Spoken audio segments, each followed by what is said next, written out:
Good afternoon.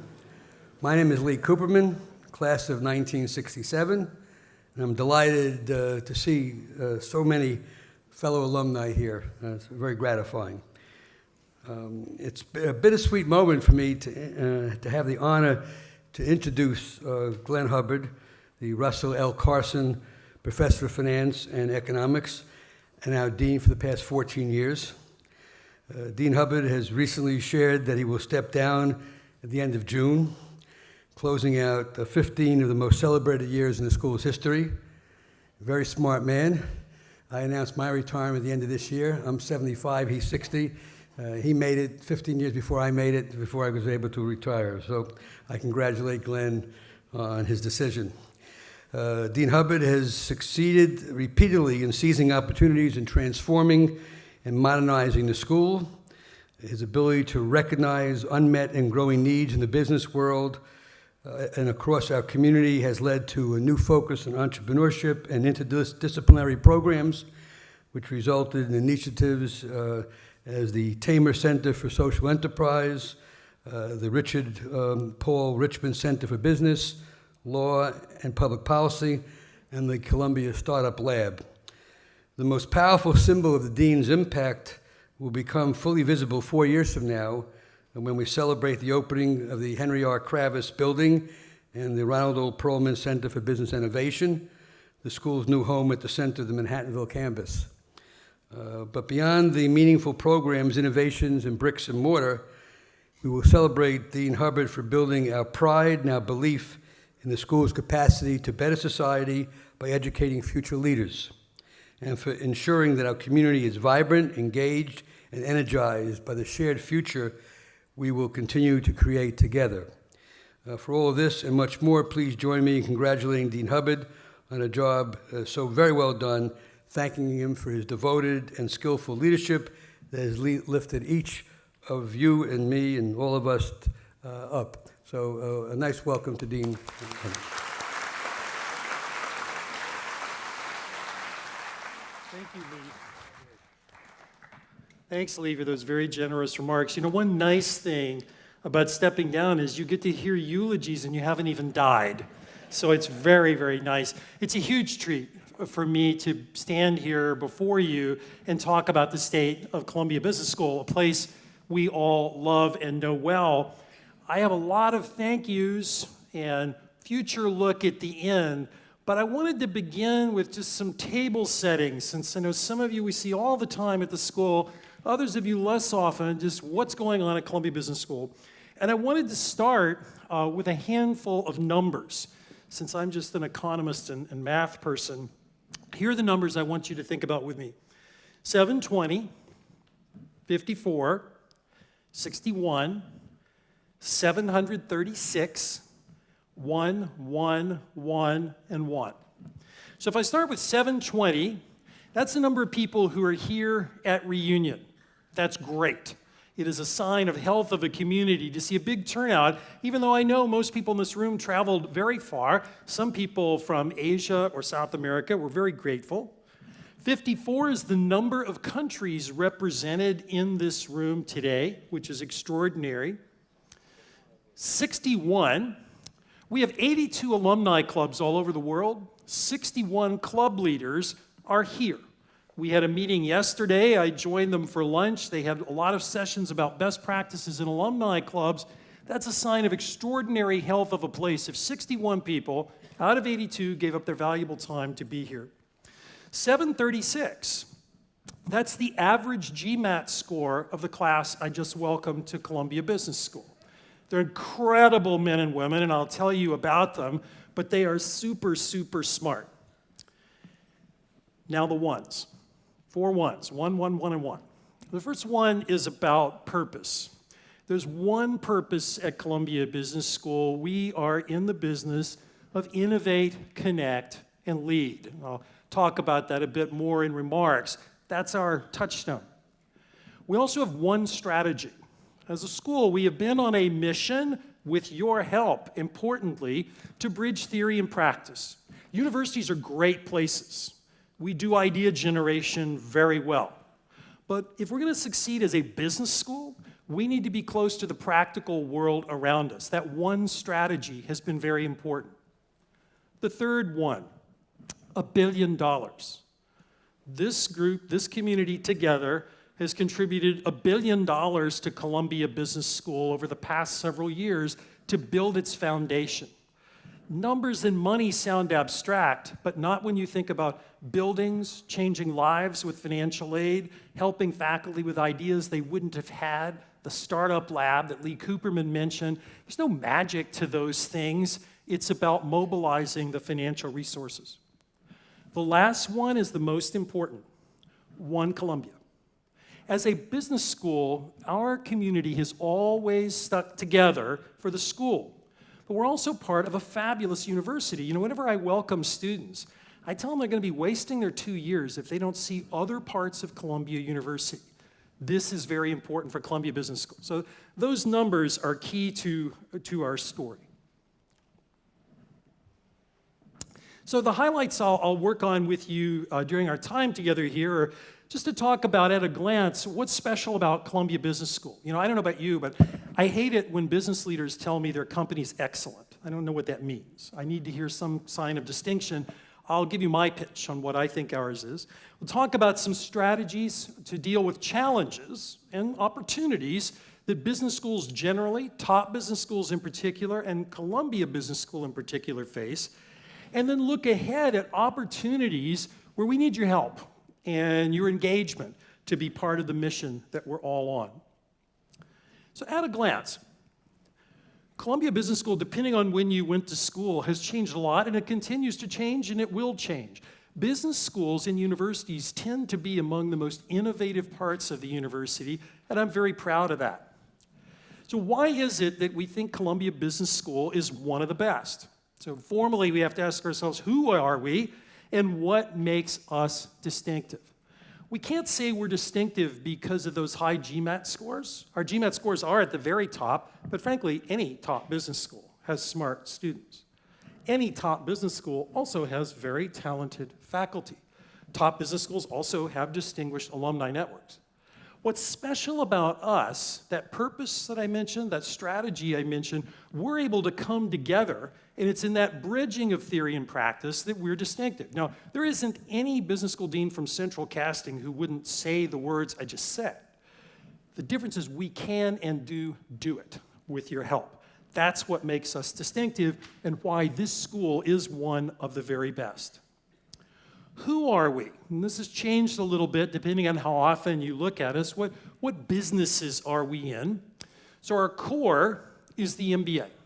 The MBA is a leadership degree. It is a general management degree. I tell every group of students who I welcome that they're there to become a leader. It could be in finance, it could be in commerce, it could be in industry, social sector, politics. They're there to be a leader. The executive MBA is just like the MBA. It's literally the same degree, same faculty, same curriculum, except students take it in a different format. They are there every other weekend, every Saturday, doing programs with us around the world. It's a great source of talent. One you may know a little less about is MS, Masters of Science degrees. So while the MBA is a generalist degree, it's a leadership degree, we now offer expert degrees in marketing, business analytics, in accounting, and financial economics for people who aren't trying to be business leaders, they're trying to be experts. These are usually younger people than an MBA student going to work in industry. These programs are even more selective in the applications process than the MBA, and we have wonderful career placement for them. It's a big part of our Columbia network. PhD. We have a fabulous PhD program across the units in the school. We see part of our mission as training future teachers. Many people go into academia from PhD programs in a top business school like ours. Others go into industry, and that's fine. But these are men and women who are really interested in idea generation. And then executive education, that I'll say a little bit more later, and I think many of you may have heard from my colleague Dil Sidhu on this already today, is what I would call one of our core ways of inhaling and exhaling. We like to inhale the business world to us with ideas from executive education and exhale the faculty thought leadership back out there. All of these are important for us. All of these are going very well, and you should be very proud. Why, again, are we distinctive?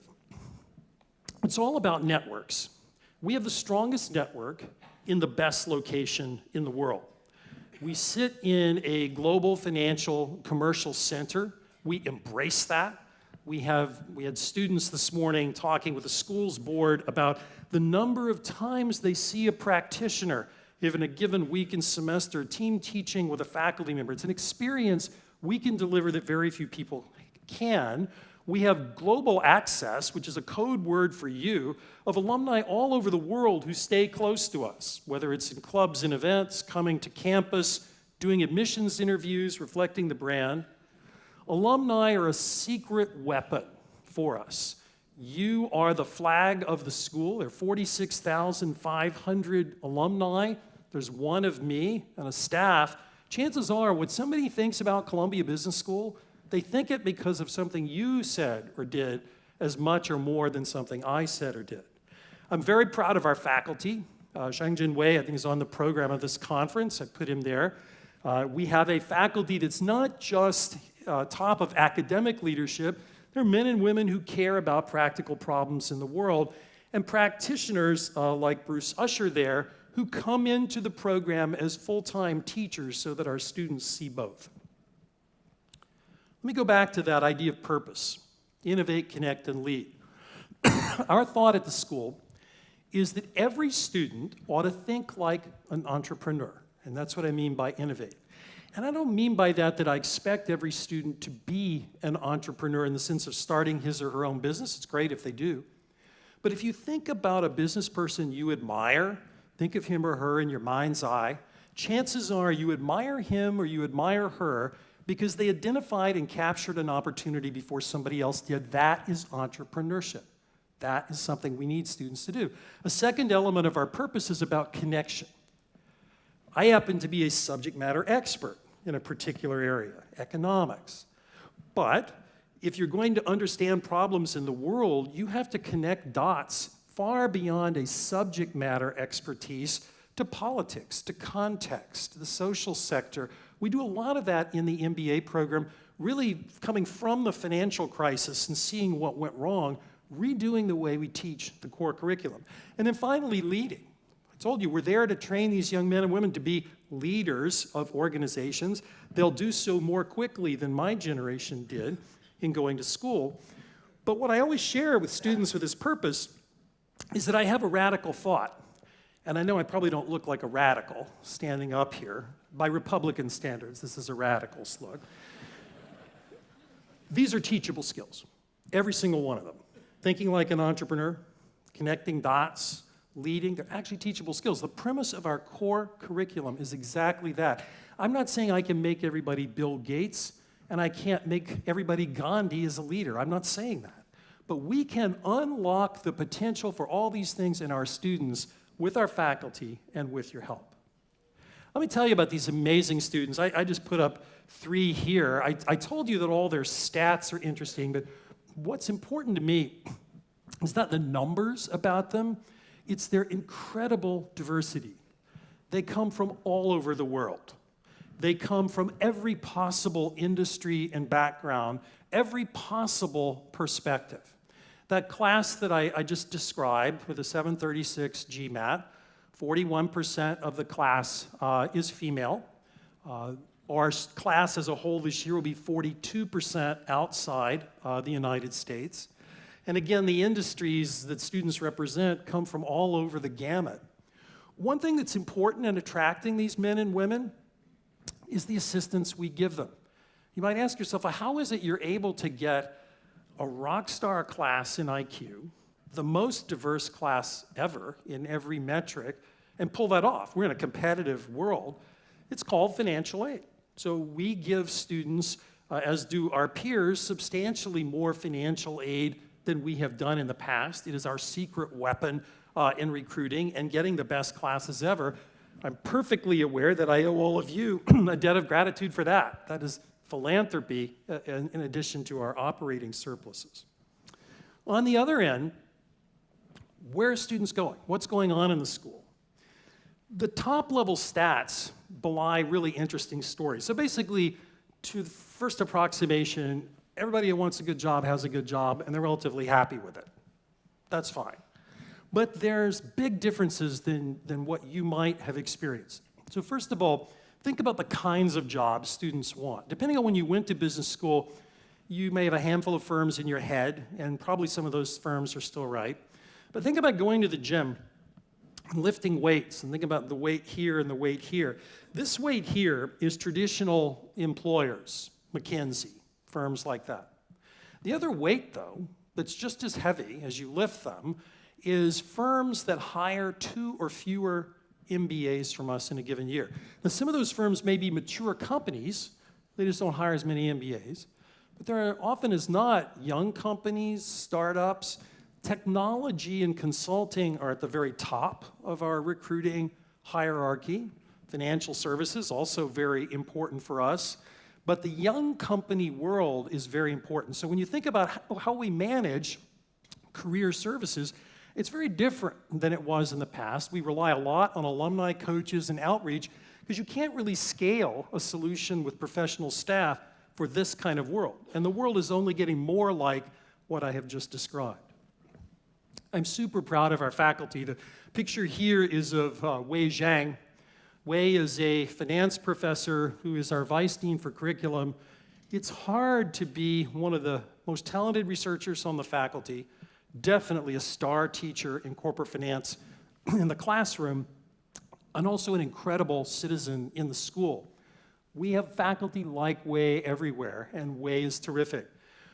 We have, over the past decade, grown the faculty by 21 people. So when we talk about a lot of the team teaching and other things we're doing, those are labor-intensive exercises. And we've been able to recruit stars like Wei by creating 38 new professorships. A professorship has a title to it, but what it really does is enable us to provide extra research support for a star faculty member. These are key weapons for us in competition. As I've said to many of you over the years, all I do all day is compete.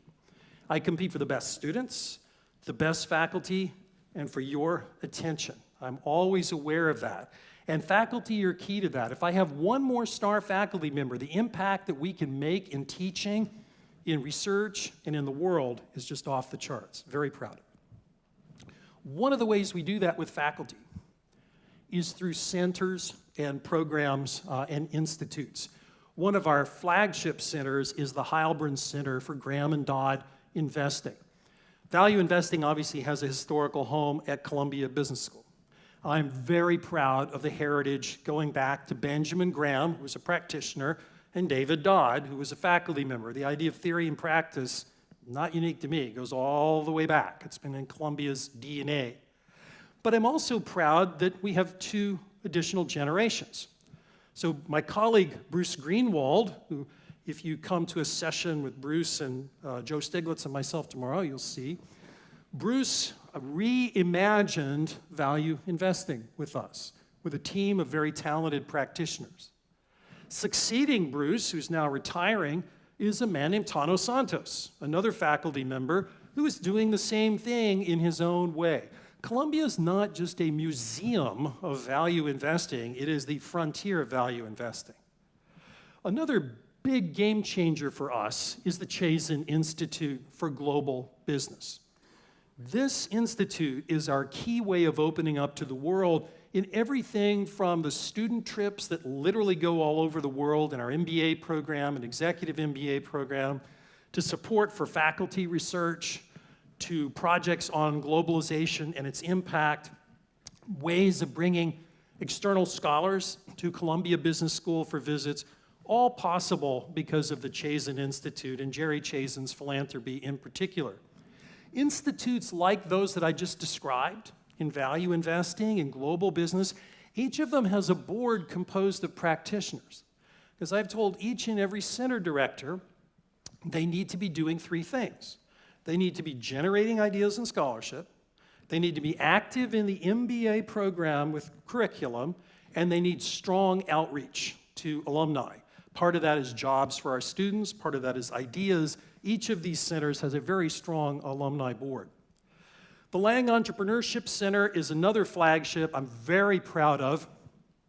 When I became dean, I continued doing some teaching. I teach every term in the MBA program, and I did a course I had done before called Entrepreneurial Finance. I knew people were watching me and looking at how I spent my time, and I thought if I'm going to go around saying thinking like an entrepreneur is important, I got to send that signal to the faculty that that's exactly where I'm spending my time. We have a lot of faculty teaching entrepreneurship courses, some of whom are academics, some of whom are practitioners. It has been a real sweet spot for us and a very big deal for Columbia Business School. Many more people interested in the startup scene, either with their own ideas or being the number 4, 5, or 6 employee in some young company. This is just a symbol of some of the finance side and portfolio company sides of some businesses that have come from Columbia Business School in recent years. Huge success for us. We do this also, by the way, in Columbia University. So when Lee mentioned the startup lab, yes, we have that downtown for Columbia Business School students, but we also open it up to the university, particularly to engineering, where frankly I see some of the most interesting ideas that I see on campus. We also do a program called Innovation and Entrepreneurship at Columbia, where our faculty, including me, will mentor young doctors, scientists, engineers who have interesting ideas but don't know much about business, about a strategy or a market or finance. We help make that happen. So we're very much in the Columbia ecosystem. Those centers, programs, institutes, they're all about alumni network. There are 46,500 alumni, as I said before. There are 82 alumni clubs on 6 continents. We are not in Antarctica yet. We have not found an outpost, but we're virtually everywhere else. The sun never sets on us. It's very important. It's a way for people to learn about Columbia from one of you. It's also a chance for us to project ourselves in events. I do a lot of alumni travel around the world, but so do my colleagues on the faculty, and we like going and energizing the community and drumming up interest for Columbia. All good. Now let's start to look ahead. Think about challenges. Think about opportunities that Columbia Business School has. Let me start with the industry. I told you I'm an economist, so I slip sometimes into talking like a McKinsey partner, so you'll forgive me, but I think first of an industry and what are forces that shape an industry. You probably have seen that if you were to think about the industry as all MBA programs, that's an industry that frankly has been in decline. If you look at applications writ large to business school, they've been in decline for some time. What's different is where that decline is. There's a handful of schools at the top, and blessedly we are one of them, that are extremely healthy, and most of the rest are in steep, very steep decline, if not shuttering full-time MBA programs, going to one-year programs, going to certificate programs. And the question is, why is that? Well, there are a lot of pressures that I mentioned there. One is about the value of the MBA. Many schools charge essentially the same tuition and have similar foregone opportunity cost of wages as do, say, a Columbia or a Wharton or a Harvard Business School, except they don't nearly have the quality. That is not a money good return for those young people, and they get the lesson, and they're dropping out. There are a handful of schools that manage to survive, and I'll tell you why I think we do and what we need to do. Another pressure is the one-year MBA. One way to get at opportunity cost is to do what many European schools do, frankly, which is to move toward a one-year MBA. Our faculty's philosophy is you could teach basic skills in a year, you can even teach integration in a year, but you can't teach both. It's a fundamental disagreement, but it's a real factor. Technology and online learning. If you're not at the very top, this is a very potent substitute. If I only think I'm going to class to learn something, I can learn from an extremely talented person standing on a stage, and I can learn that online and then work with a facilitator. To have more than that is about the talent in the room, not just the person standing on stage and the network around it. We're doing a lot in online learning, I'll come back to that, but it is not as big a disruption at the top as it is in the middle. So business schools in the industry are facing these pressures. Another challenge for us has been physical space. When I started raising money for the Manhattanville campus project, I took around to donors a picture. It was a picture of the architecture faculty in 1965 protesting the construction of Uris Hall. So right at the very beginning, the architects, the only difference then and today is they were wearing white shirts and skinny ties, but they were out there protesting for architecture. The reason we've been so focused on facilities transformation is not just to make a building more handsome. We're doing that, but that's not the reason. It's to change the way we teach, the way we do research, the way we interact. The classrooms in the new facilities are very different and facilitate much more nonlinear teaching. The faculty floors are designed very differently to make sure people come together for collaboration and much more space for alumni. If we have twice as much space in these buildings as we do now, which is what's happening, and the same population, you can do the math on what that means in terms of the quality of student life. Schools that have had these physical transformations often have pride and emotional transformations as well. And I fully expect that. This is going to be a fabulous pair of buildings. And again, without the enormous philanthropic support of alumni, we couldn't have done this. This is by many times the largest business school project in at least business school history. Another challenge for us, how to keep students satisfied while they're at Columbia. 3 issues there. Let me start right in the center to pick up the thread. We do exit surveys every year, not surprisingly, with students. What did you like? What did you not like? Facilities is always at the top of the didn't like list. And again, their comments are very mature. They're not about the building being ugly. It's about the building not facilitating the kind of learning they want to do. For those of you who've been in Uris Hall recently, we continue to do a lot of work in Uris Hall. As I explained to my bosses, the trustees of the university, I have generations that only live 2 years at a time. I got to keep putting money into the building, but we are doing that at the same time. Financial aid. I mentioned that we are much more active in financial aid. Our spending has risen markedly over the past several years from, call it, a little over $2 million a year to more than $22 million a year. And that sounds like, given the class that I mentioned, we've won the war. Well, not quite. The economist in me would remind me to tell you that you don't compete with yourself over time. You compete with other people right now. And if I look at our peers, the model we would need to be truly competitive for the best men and women, and to make the argument that the most talented people in the world, irrespective of ability to pay, could come to us, would require additional spending. That's a big deal. The third area is in curriculum. We've had a lot of innovation in curriculum that's aimed at experiential learning.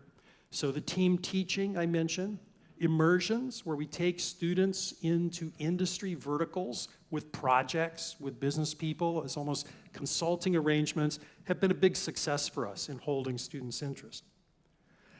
Our opportunities.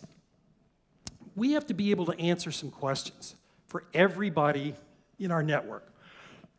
For students, it's why get an MBA? Now, for students, the interesting thing is I get asked a lot which business school I'm most worried about as a competitor. I always say the nuns. And people look at me like I'm crazy. Am I talking about the Catholic Church? Or no, I mean not going to business school at all. Every top business school dean will tell you the real worry is you go recruit in rock star firms and the young people say, nah, no thanks. That's what I'm worried about. For students, to get an MBA, we need to be able to say it's still a valuable prospect.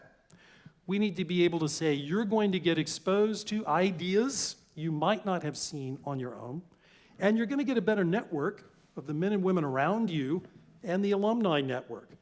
The schools that deliver that kind of experience will win. For faculty, we compete with the best universities for the best faculty. So why should they teach at Columbia? We have to make the argument that we're strong in supporting their ideas.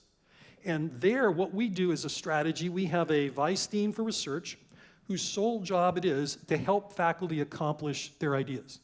Often, I'll have a young faculty member come to me and describe a project he or she's working on. I'll say, you know what, I know a connection in our network. I can get you private data that nobody else can get you. That's the kind of thing we do at the school that keeps faculty interested in being with us. Integration across disciplines. We have faculty who come to us because they want to be cross-disciplinary within the school and across the university. Many of our faculty, including myself, have appointments elsewhere in the university. I also sit in the Department of Economics. We have people in psychology, in engineering, in law. That's all good. Faculty also value the connection to practitioners. It helps their teaching, and it helps their research. For alumni, why stay involved? You all are busy. You got lots of things to do with your time. One is to facilitate recruiting. People are often hiring for us. We need to make it easy. If you need talent from us, whether it's exec ed, whether it's the MBA program or executive MBA program, then we help you do that. Alumni want to stay involved, sometimes to support ideas they care about. I mentioned Jerry Chazen in global business. That's what he was passionate about. There may be areas where we can be that match. And then the better network. We have this amazing 46,500 person network. Use it.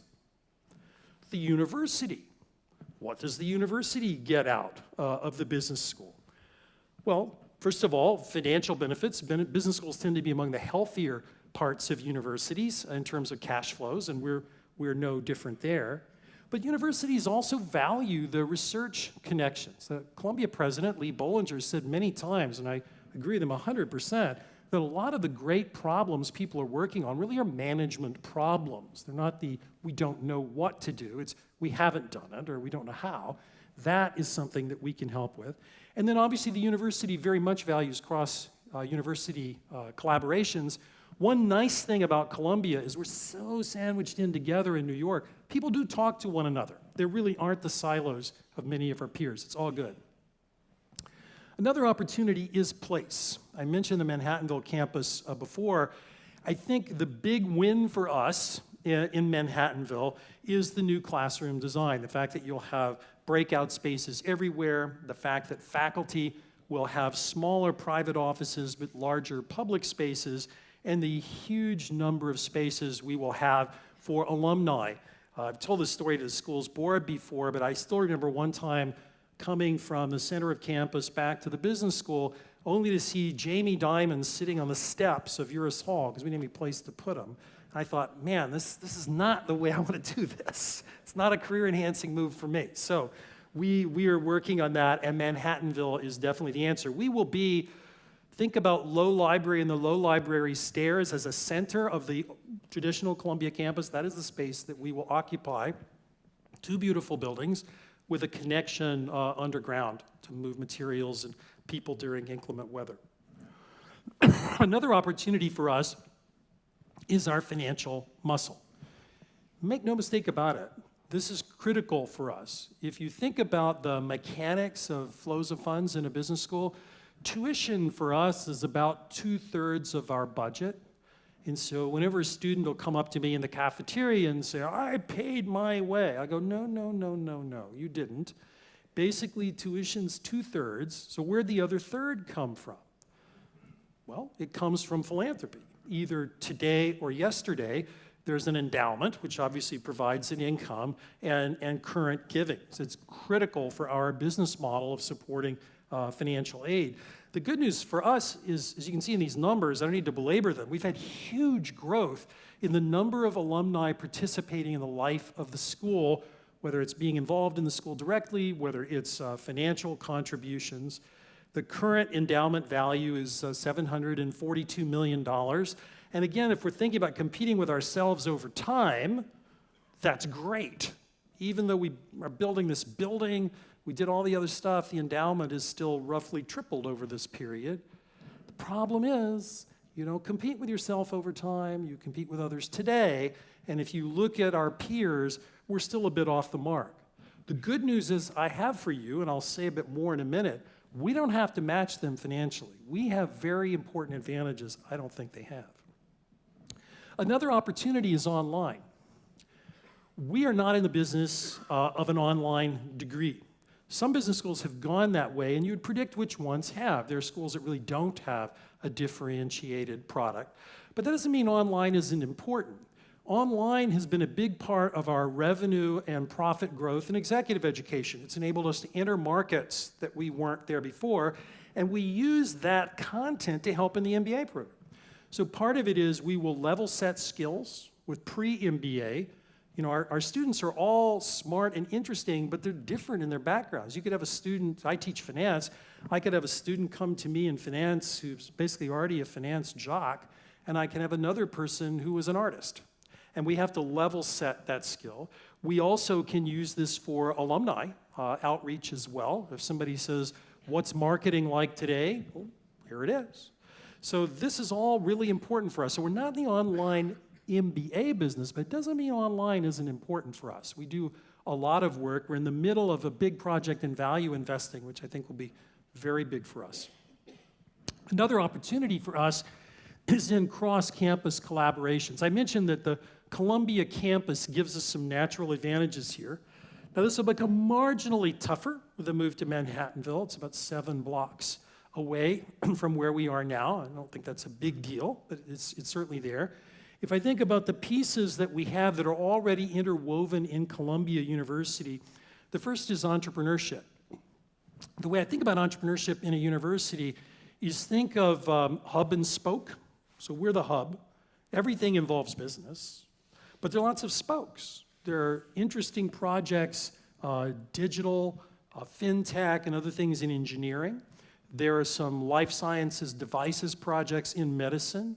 Believe it or not, there are a number of interesting entrepreneurial ventures in the journalism school with new models of media. All those are spokes that plug into us. We play that role in the university on a volunteer basis because it enables our faculty and students, frankly, to see some super interesting things.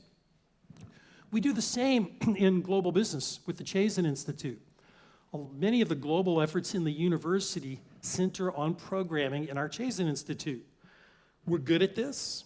We know how to do events and outreach very well, and we like doing it in the university. Social enterprise in the Tamer Center. The gift that established the Tamer Center came from a couple who had no Columbia Business School connection. They were people who did some research and said, okay, where's the best social enterprise program that could be transformed with our philanthropy? And we won. So I'd love to be able to tell you it was all me, I made it happen. Actually, not true. It was total generosity of 2 wonderful people. What they enabled us to do is change the way we approach social enterprise from traditional not-for-profit management, which is still there, to a broader context mission of social enterprise, some of which can include for-profit companies, but that also have a mission component. It's also the case that almost all of the students today will take courses in social enterprise. And that doesn't mean all of my students want to be in the not-for-profit sector. It means that today's young leaders have a sort of broad sense of social purpose. And whenever people wring their hands about young people, I think they're totally mistaken. The people that we have in classrooms today are going to be fantastic leaders as a result of that social purpose. And then our Richmond Center for Law and Business and Public Policy help us make a match to the law school. We had a lot of individual faculty bridges, but the center has really enabled us to offer joint courses, to shepherd what I think is the best JD MBA program in the country, and to give us a real university footprint. So yes, we're the business school, but I remind students, what's the first word in Columbia Business School? It's Columbia. So we want to be very much tapping into that intellectual community. Now looking ahead, securing our future is actually simple to say and hard to do. If you want the best talent, it's about financial aid for students. We have projects that quantify trade-offs and all the metrics to get the classes that we have, but it does come down to financial aid. Centers and programs for faculty remain very, very important. Faculty want to be part of a successful center. The successful centers and programs are also how we reach out to the world and bring the world back to Columbia. And then finally, supporting our star faculty in their research is what keeps them at Columbia Business School when they could so easily be somewhere else. We can do this. Need your help in the same ways that we always do, which is your engagement. Being here is a core element of that. Being part of an alumni club, wherever you happen to be. If you have a graduation that has a reunion next year, I hope I'll see you at reunion. Expect 2,500 of our closest friends there. Want to welcome you to that. The annual dinner for the school, and so many other events that we do vertically by industry around the world. Those are all opportunities. Education. If somebody comes to you and says, I want to get an MBA, or I want to do an executive education program, I have a very simple answer for you. Columbia. That's all you have to say. Just Columbia. Recommend people. Again, people care a lot about what you're going to recommend. My message is out there, our staff message is out there, they're part of it, but it really is you. You can help. And obviously the contributions that people in this room make to the annual fund and other vehicles are what helps make all of this possible, both in New York and around the world. Now, I have a lot of thank yous to give, and I am stepping down as Dean of Columbia Business School on June 30th of 2019. And people ask me, like, why are you retiring? I'm not retiring. My wife would never let me retire, Lee, so I'm not going anywhere. I'm just moving upstairs, right? So I'm going back to the faculty. I've taught every term in the MBA program while I've been dean anyway. I will go back to the faculty, so I am not leaving, and I will certainly try to be as much a part of this community as I can. And I have thank yous to all of you. These are pictures from alumni events all over the world in recent years. I spend a lot of my time on the road for the school, and it's really thanking you and trying to bring you closer to what we're doing in the school. If you go back to the words I said about a strategy, I can't possibly mean it, and I can't possibly, more to the point, be successful with it if I don't bring the network closer to the school. So the reason I spend so much time on the road is exactly that, and this is just a huge thank you to all of you for 15 years of meeting you every possible place, and I hope to continue to do that. Taking stock of what all that has brought, this is just a reprise of some of the numbers I gave you before. If you think about foundation and future going forward, this place is in fantastic shape. So there is an enormous foundation. Our future is very bright because the race that I see for top business schools is a different race than was run traditionally. It's all about experiential learning and networked experiences. That's actually what we're better at than many of our peers. I don't mean by that we have a better faculty or better students. That's not what I'm saying. We can deliver an experience they're going to struggle delivering, and that's why we're going to win that race. For me, now my wife will know this can't possibly be me. This must be Photoshop. You could imagine me more taking a cab through the tape than running through it. I have told the president of the university and the schools board, I'm doing the job every minute until I'm not. So I will be doing the same travel schedule, the same work at the school. I'm going to see you all over the course of the year. This is the last time I will do, in this capacity, a pan-European state of the school for you. But for those of you who are at reunion, you'll hear another state of the school next April. And I've told all the members of the staff, the most senior staff, to everybody in the building, do your job every day. There's going to be a transition, and I will tell you what I told them, which is you absolutely shouldn't worry about it. I have a great job, and this school is a great school, and I'm 100% confident that President Bollinger is going to find a rock star to do this job. So that's me running through the tape. Now my farewell address for you. This is an interesting story because when I spoke to the faculty, I said, look, I don't like giving long speeches, and I'm not big on transitions and goodbyes. I have one slide for you. And I had previewed it with a group of students, and I said, I'm going to talk about Frank Sinatra. And I was in the middle of my conversation, and then one MBA student raised his hand and said, who's Frank Sinatra? And I was like, what? What is that? On Frank Sinatra's tombstone is written my farewell speech. I'll just steal it from him. The best is yet to come. Always know that. Tomorrow is always better than today. When I talked about the numbers and what is going on at the school, that's from the energy of lots of people, certainly everybody in this room, and then some. That energy's still there. Those strategies, those ideas are still there. The best is really, really yet to come for Columbia Business School, and I, at least, am very, very excited about it.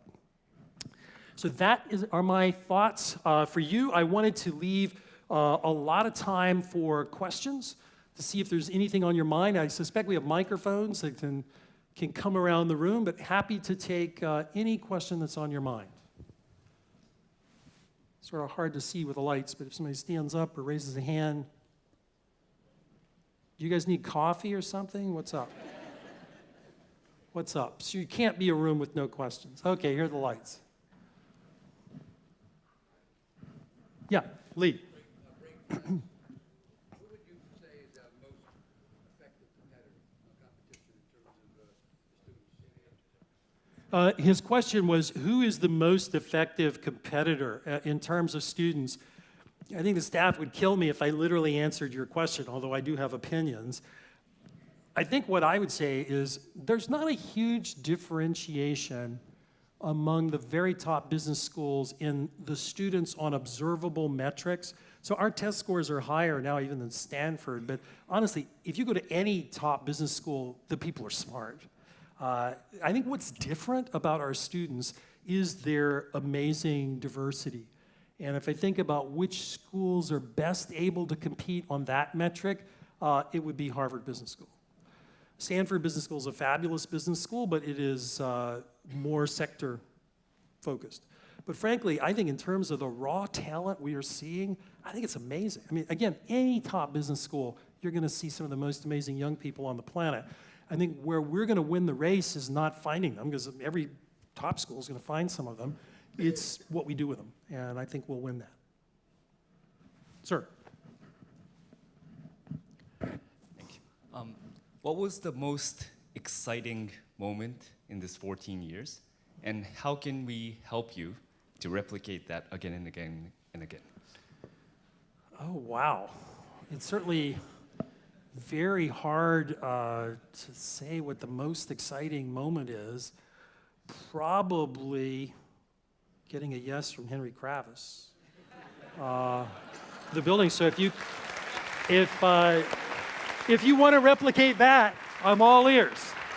But the beauty of my job is every time I go to a place, there's exciting moments. But to tell you, a small story to talk about how valuable the community is, a recent trip I had to Paris was actually right after, 2 days after the terrorist attacks.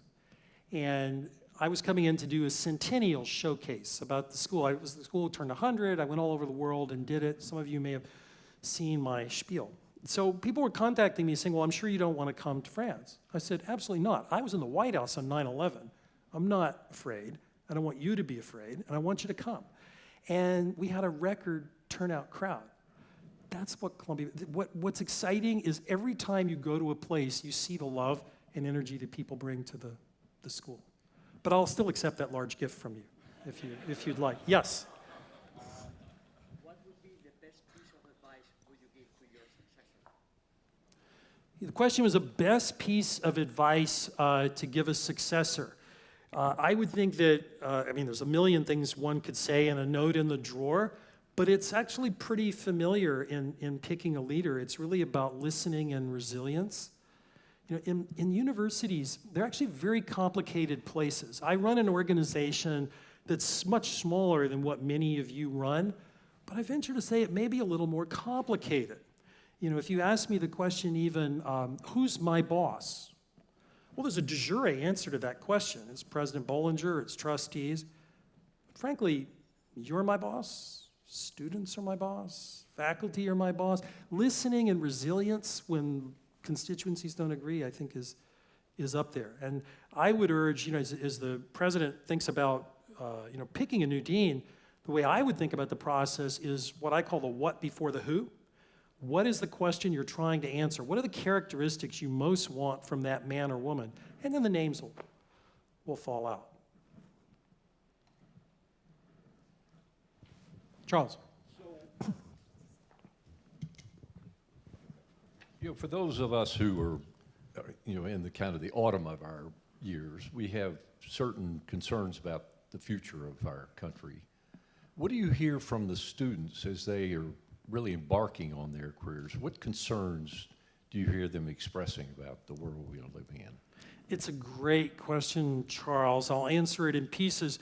You don't hear, I mean, sometimes you'll hear from the students political concerns, but that's actually not the bulk of their concerns.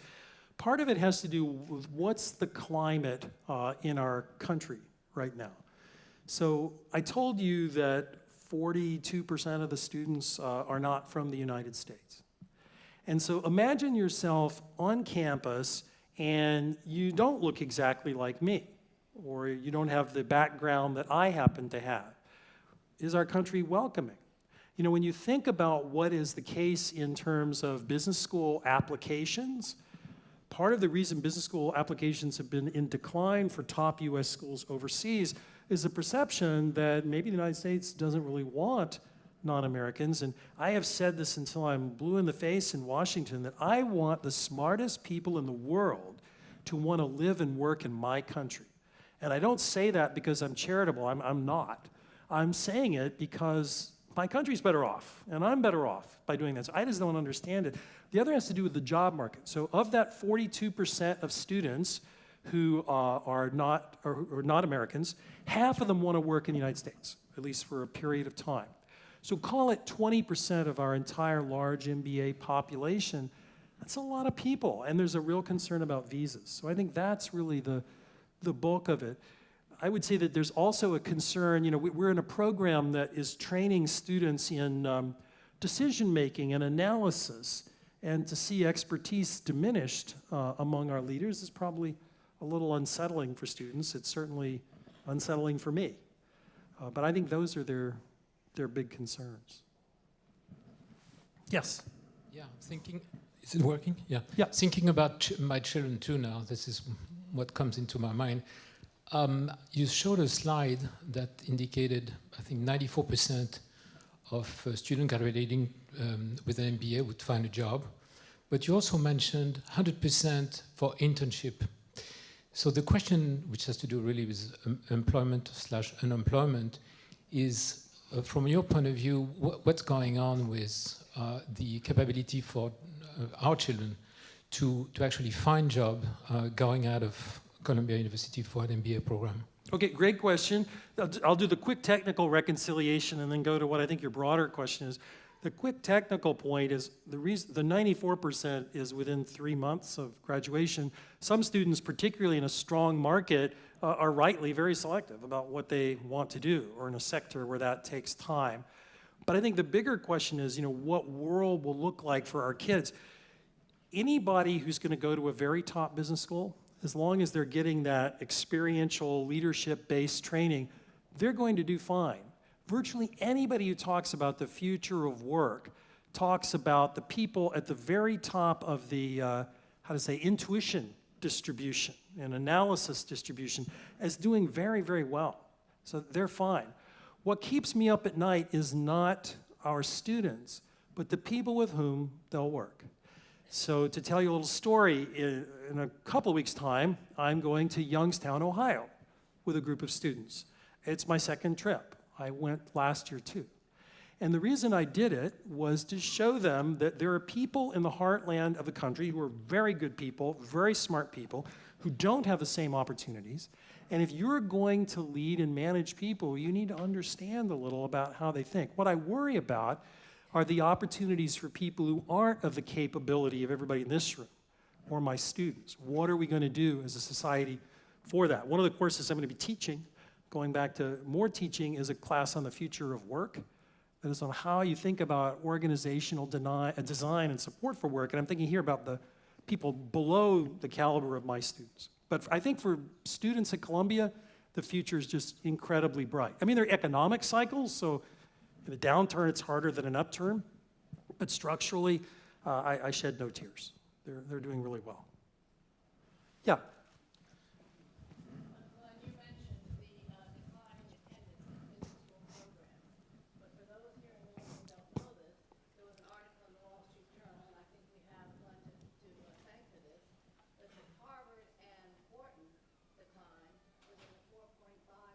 Yep.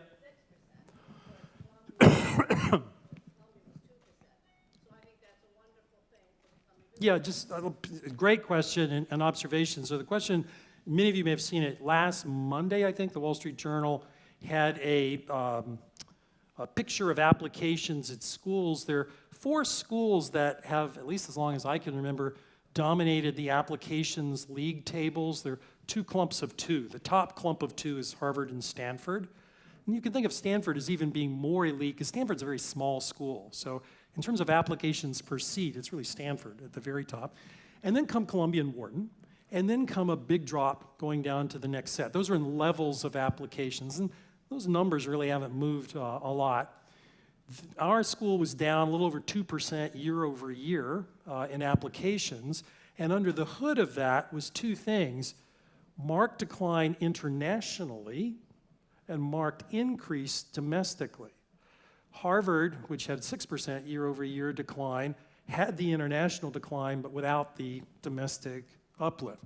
So I do take heart at that. But I think every top business school dean, any one of us standing up here, if we were talking to you, would say that nobody can be complacent here. We have to make sure that the MBA really is this experiential, highly net worth product that's worth buying. I'm selling a Rolls Royce, I know that. And I know that Rolls Royces sell fewer cars than other kinds of cars, and therefore I have to make sure we really have a Rolls Royce. But thanks for pointing it out, because we are doing, at least against our traditional peers, very well. Yes, ma'am. I'll bounce around.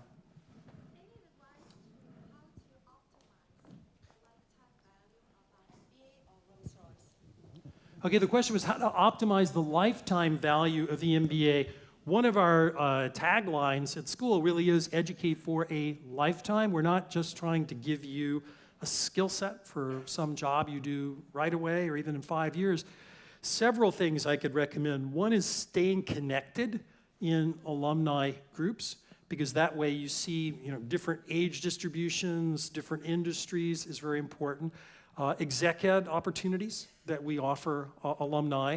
And you all may know this or may not. You can always come to Columbia Business School and audit a course for free. Every time I teach, I have somebody who's come back. Now you ask yourself, how the heck could he make an offer like that? Well, you won't take me up on it. And the reason you won't is because you're so successful and so busy. But if you are in that spot where you have some time and you want to reinvest, and by the way, we're in New York, we're in London, we're in Asia, we can find you lots of places. That's a good way to connect with us. So I think the alumni clubs, exec ed, and coming back to campus. I'm sorry, over here now? Okay, well, I'll bounce back and forth. Yes? At a recent college reunion, many of the alums were surprised to hear how many of the students needed treatment for depression and more anxiety. And I was wondering if you find that many of the students at the business school have problems like that, and if so, if something's being done to help them. It's a great question. I'm obviously not a mental health specialist. I can't give you a technical answer. But I can say that we work very hard with students. When I used the word resilience before, on resilience. So whenever I sit with a group of students, I try to make sure I'm around them most when I know their pain points will come. I remind them, this isn't my first rodeo. So every year, their experience may be different for them. Well, I've seen a lot of these. And so I know when the pain points come, and that's when we try to throw as much staff effort and faculty effort at them. I remind the students that they have a responsibility to develop resilience. When you're running an organization, which is, I hope, what they're going to do, you have to be resilient. Things are going to happen. Shocks will happen. In a company, they could come from an activist, from the government, from a problem you have at work, but you can't simply go into a shell. So I think we have a lot of work to do. There is some work that psychologists have done on, essentially whether in college, in graduate school, we're encouraging perhaps too fragile behavior. And I'm not a psychologist, so I don't have a view there. But I can say that for our students, we spend a lot of time with them on the subject of resilience, reminding them this is something they need to develop. And we try to do it with lots of support. My mother just told me, pull your socks up. We're not like that, but we do, try to reach out and help. me bounce over here and then I'll come back. Yeah.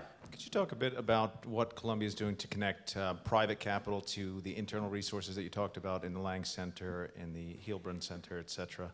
Basically, is Columbia doing enough compared to peers to foster innovation and entrepreneurship?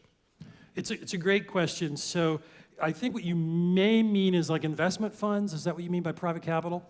We have in the Lang Center, we have a Lang fund, and we have the board of that fund or private venture capitalists.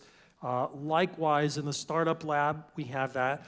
The university has been more nervous about setting up investment arrangements. I mean, the only school that's done this among our peers really is MIT in a rigorous way. It's more, I'm not a lawyer, but it's more complicated than it looks. But I do think it's a great idea to give our alumni in the investing community a good look at these businesses. And frankly, the young entrepreneurs find that incredibly valuable. So it is something we continue to look at. Jeremy Kagan, who runs our Entrepreneurship Center, has a special project on exactly that. And so he's sort of headbutting with general counsel at the moment on how to do it. Let me bounce back to the middle here. Arnie. Thanks, Ken. One of the great things that I personally felt that you brought to the table since my 40 years in my MBA is the entrepreneurship. I think the history of the school will acknowledge that you started that. My question is, how will you ensure that the ethos of entrepreneurship continues beyond your reign? The answer is really because the market will demand it. If you go back to the way I described the way the job market actually looks for young people, there's a huge interest in startups, whether it's their own businesses or young companies. So I think the marketplace is going to really force that conversation. The other reason is more academic. I claim, maybe too boldly, that you cannot be a great business leader of any organization if you don't think like an entrepreneur. The advice I give students is always imagine your name is on the door, always. Now your name may not be on the door, but imagine that it is. How would you approach it? How would you innovate? How would you think? So I think the market's going to force that. I mean, different people will have different priorities, to be sure. Nobody has a monopoly on wisdom, but I think the market's going to force that conversation. So I bounce maybe over here, or somebody up. Yes, Glenn, you mentioned the 46,500 Yeah. alums. Beyond financing the school, how can you tap the resources of all those people to help the school to be superior in the future? It's a great question. I'll answer it in two layers. So the first and most important reason that I spend so much time with alumni is strategic connection. So what I mean by that is cases that we use in the MBA program. If you have a business deal you've done, an investment you've done, the more students can see, it's a teaching point, but the more they see Columbia folks in action and doing it, that's important.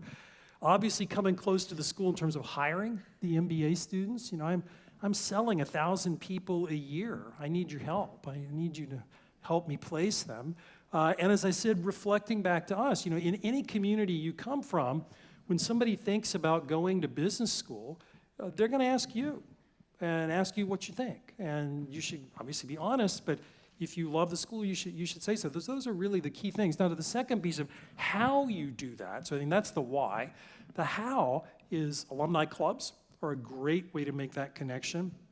And then there are constant events around the world where it's a chance to say, if you have an interest, you're like, I'd like to be involved in, let's say, the real estate center, or I'd like to be involved in the Heilbronn Center, whatever your interest is, that's a constant flow of talent for us. If you go back to that strategy, the way we can win the race is by delivering the best networked product. So that's the why and the how. Yeah, John. How does funds flow, cash and funds and other Yep. resources within the university, between the university and the business school at Columbia? How do those same resources flow at our peer schools? And how is it evolving? And how should it evolve? And how can we help? Okay, there's a lot of questions. So the question is, how do funds flow between a business school and a university, us versus our peers? So that's a positive question. And then a normative question, what should it look like? So let me start with the first part of your question, John. Business schools should be in the business of supporting the university. Maybe this is one man's view, but it happens to be this man's view. I do think we're part of a community. I said the first word is Columbia. So we, like all of our peers, do pay taxes linked to the tuition revenues that we get. Any money people give to Columbia is not taxed, but we are taxed on our tuition revenue. All the schools are equally taxed. So that's the first question. The question is it more or less than our peers? It is more than our peers. But I'm not sure that I necessarily think that's the largest structural problem that I face, to be honest. I think we also get a lot back from Columbia in terms of the intellectual connections, so that doesn't worry me as much. So in terms of the should, well, that's really above my pay grade. I think the optimal mix is to find out how can the business school help support the university's mission, but in a way that also makes the business school excellent. I think if you're a great university, you still want to have a great business school. So it's more of a trade-off. I realize that may be a bit of a State Department answer to your question, but I got a trustee looking at me right there too. So yeah, over here. Okay. The question I have is that, do you see the school or any of the top business schools of the US have a major campus in Asia at some point in the future, either through a loan or through a partnership? Great question. In fact, some do. So University of Chicago has a campus in Hong Kong. They used to have one in Singapore. We have never wanted to do that as a school. And again, it's up to a new dean. If he or she has a different view, I think the university would share my view. And I'll tell you why. The beauty of teaching at Columbia Business School is whether I teach in a classroom in London, in Hong Kong or Shanghai or New York, I'm seeing global GDP right in front of me. Schools that have dedicated campuses in parts of the world tend to have a string of pearls approach where really you see people who look alike in each place. To me, that's not global. So what we've done is partnerships in Europe and in Asia that have been very, very successful. And then we have arrangements literally all over the world. So there's no one unique answer. There's no right or wrong answer to your question, but that's the logic of what we've done. As a university, we've taken a similar approach. We have global centers all over the world that give faculty an outpost when they travel. Their ideas and cases can come back, but we're not literally building campuses. So it is a conscious choice. I can't say it's uniquely right, but those are the reasons that we've done it. Yeah. Well, this is a thank you and same time add a number to your list of numbers. So I'm a physician, I'm a liver cancer specialist, and I can tell you that I know 1 degree of the circle of life extremely well. And I have to say that I didn't really learn the rest of the 359 degrees until I got to the business school. Thank you very much. Well, that's great.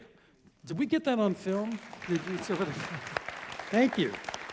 Thank you. By the way, I actually believe that to be true. When I said that our students are pretty broad-gauged in connecting the dots, I really mean that. We're not trying to train experts. We're trying to train integrators.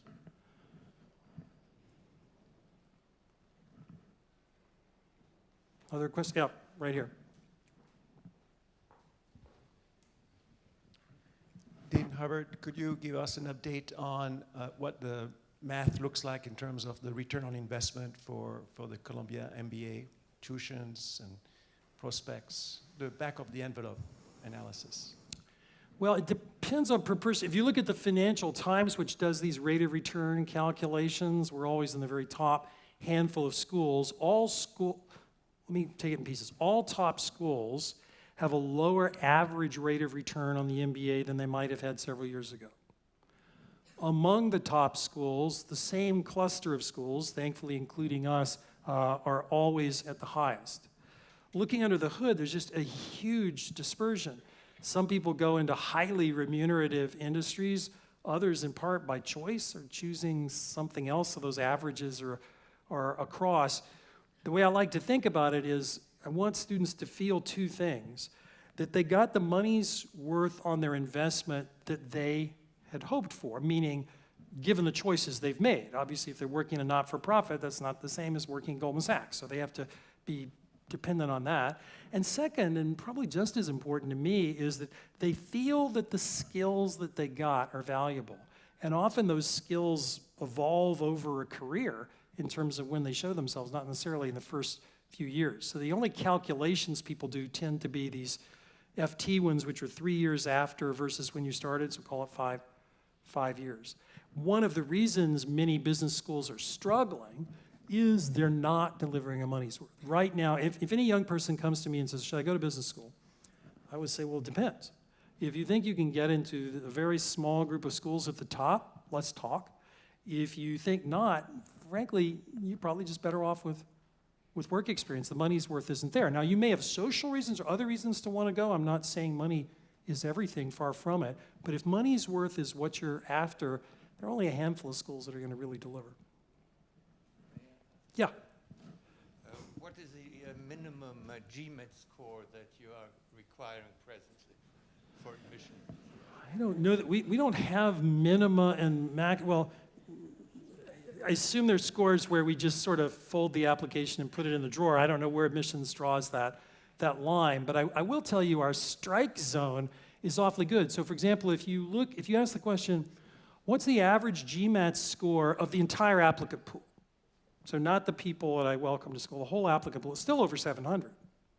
So that's the whole pool. So that means every top business school has applications principally from people who are already doing very well. Now, GMAT isn't everything. I mean, some people may have extraordinary GMAT scores and not be able to lead. Some people may be poor test takers. So we try to look at the whole person. But the whole pool looks super, super high.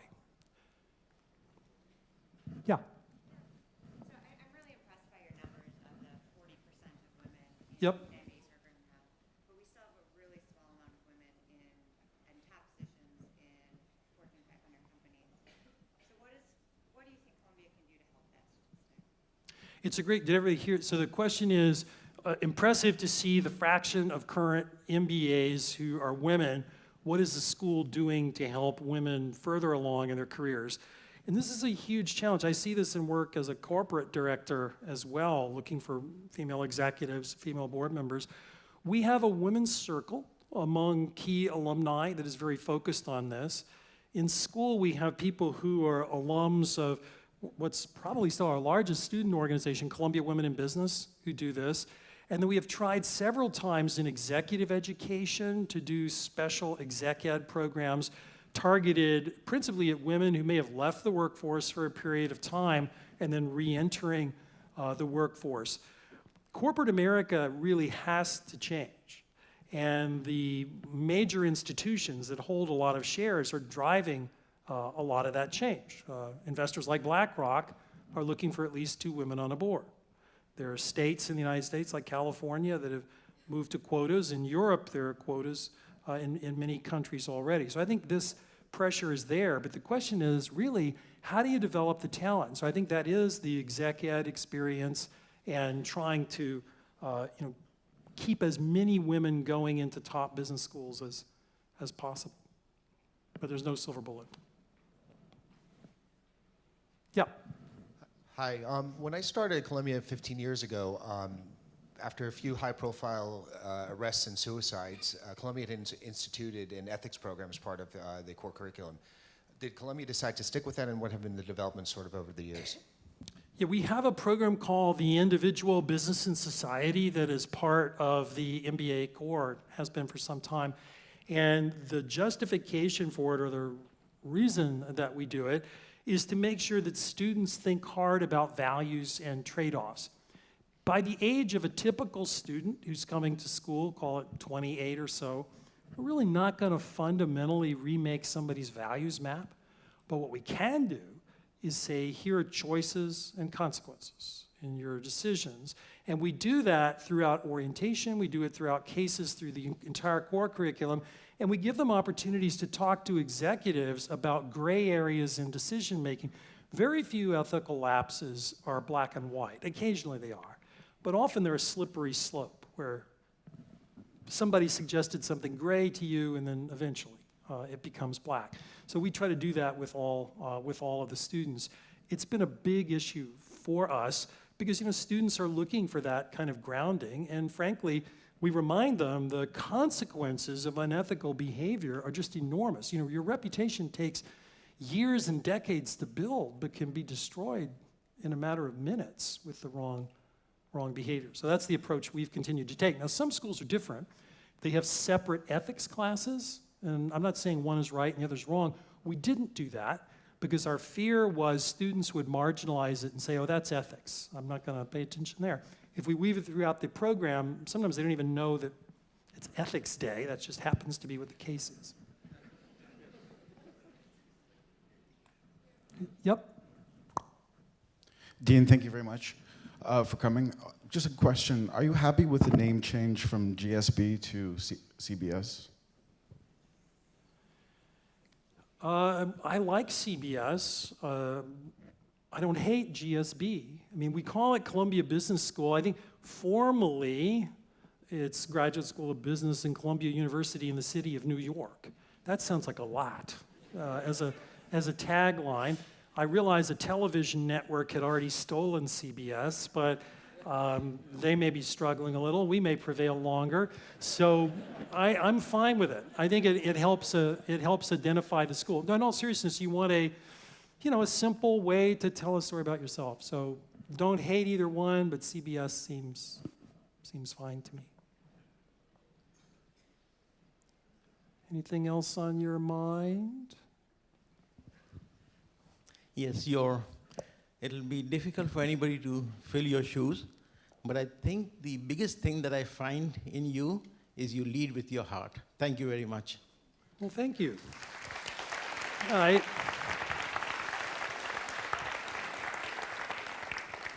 always learn timing is everything. I'm just going to stop. I can't go better than that, Sajjad. So I'm going to leave it with you. We are going to, we're going to go straight into, is that what no? Stretch break? Let's do a stretch break. But I remember when I teach students in a block week, which means I have them from 8 to 6 every day for a week, I tell them stretch break means just that. Pas de café, pas de sucre. You are just going to take a stretch. 2:30, we start again.